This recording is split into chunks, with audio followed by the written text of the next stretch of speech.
Welcome to our TT Regional Community Ventures lead, I suppose, for those that are watching. I'm joined here with Damien Hickman, Director of Comms and Strategic Development from Carrillo Medical Centre. Damien, I'm just going to give a quick rundown for the viewers of what we're doing. We'll make this video really quite brief so everyone understands, but isn't bored out of their brains. Essentially, I'll just quickly say about us. We're a company that's just launched in Bega Valley.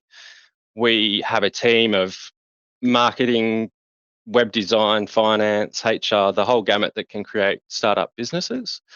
That team, though, also is very specialised in community initiatives. So for us, we're starting projects that will bring in a revenue and that we will continue to own or sell and make a revenue from that. From that's money that goes into those, comes in from those, sorry, will then feed into the community initiatives that we want to work on in the Bega Valley Shire. The reason we're meeting today, I guess it certainly wasn't expected, was it? No.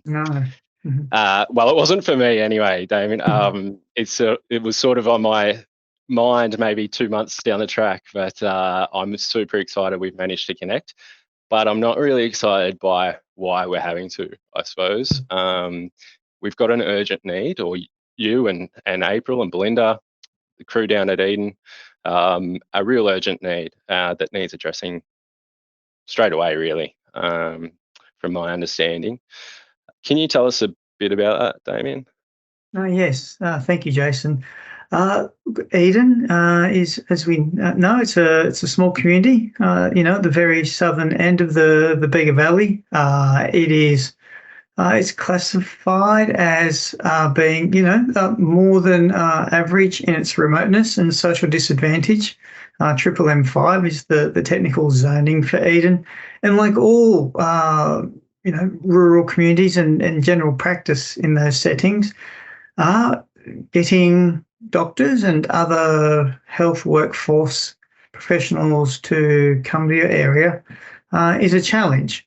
So our organisation, Creators of Community Ownership, is assuming ownership of the Carrillo Clinic as Dr. Penton is moving into a much-deserved retirement after 35 years. And we are aware of needing to replace Dr. Penton, but then also, some other staff that have moved on for personal reasons. And so look, we're facing those recruitment challenges and, need doctors in the room to grow the practice to what we know it can be for the area. Yeah. What are some of the barriers that you're finding with bringing doctors to the area? If we will go out to the big picture and then narrow down to us first, Jason, the big picture is that general practice isn't the first choice of medical career for graduating doctors that it once was. In the late 70s, early 80s, you could go as 45% of medical graduates wanted to be a GP. Now that figure is down to 14, 18, depending on what study you read.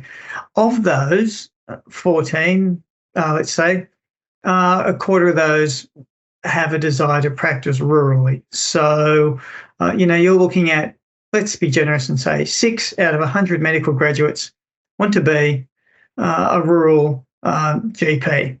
So it's a very, very small pool that we're fishing in, and yet there is this great demand, not just in our neck of the woods, but those regional areas all throughout Australia.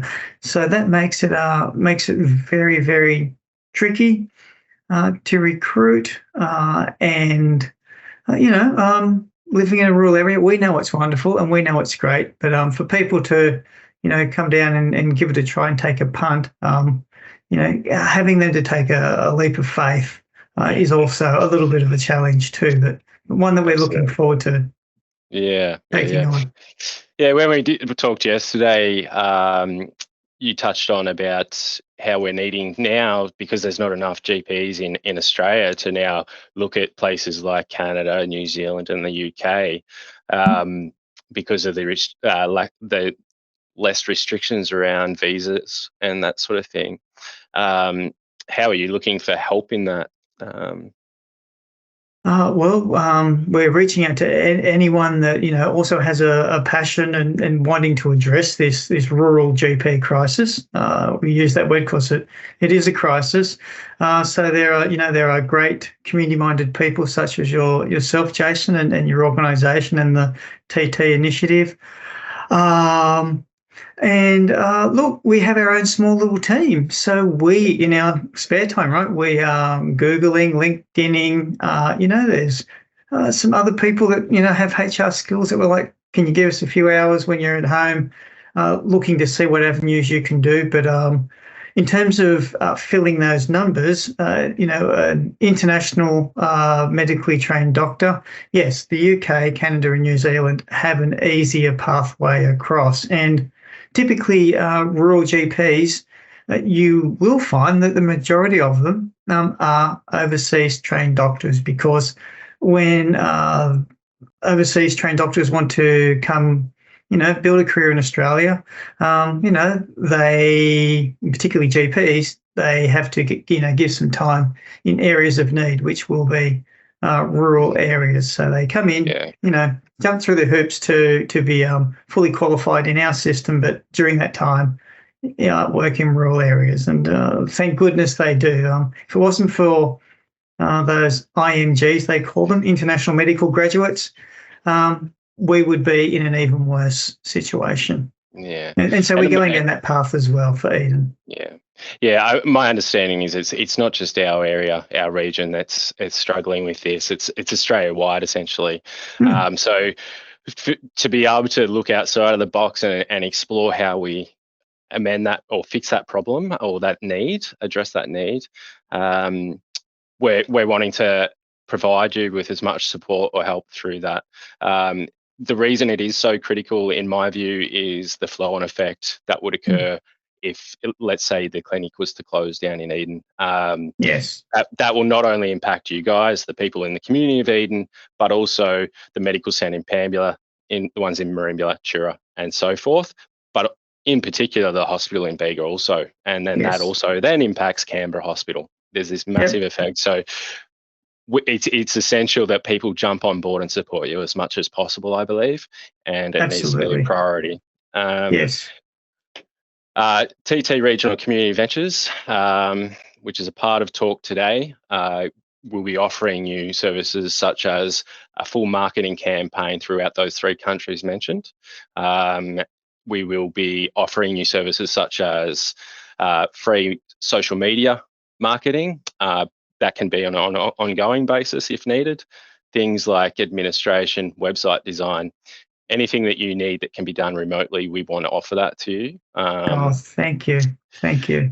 In saying that, Damien, there is a hurdle. We need funding from the community, and everything does cost money. And so while we need money to be injected to support this project initially, it's also for other community projects like this moving forward. So the sooner we can get support from the community, we hope to have a plan to you by the end of this week and then implementing it the following week. We want to act very quickly on this because it is very important. So yes. Thank you, Jason. And I just wanted to let anyone watching knowing that what Jason's proposing, like we're a community organisation and Jason's, model that he's bringing, it really is, it's a 180 on the traditional delivery of general practice and medical services. This is 21st century technology, being able to tilt, pivot, move quickly, adapt, using different streams of communication. So donating, you are not only addressing the issue and, you, in all seriousness, you probably might save someone's life because they can get in to see a doctor tomorrow, not in 8 weeks' time when a stage 2 cancer has 8 weeks to grow and turns into a very late stage 3 that is touch and go. That could be one scenario that plays out. So please And that's the thing, isn't it, Damien? Like that's the thing. People will be listening to that will potentially be hearing saving lives, but might sound an exaggeration, but it is so true, and it's not an exaggeration. By donating to this particular cause, but also future projects, you know, you're making a massive difference to people's lives. So thanks, Damien, for saying that, and I appreciate you seeing the value in what we're doing. It's been really amazing to meet you and April and see what you guys are doing. It's really great. So we'll wrap it up there. Thanks again for your time, and we'll chat soon. Oh, we will. Thank you, Jason, and thank you to your audience out there. We appreciate your support. Thanks, mate.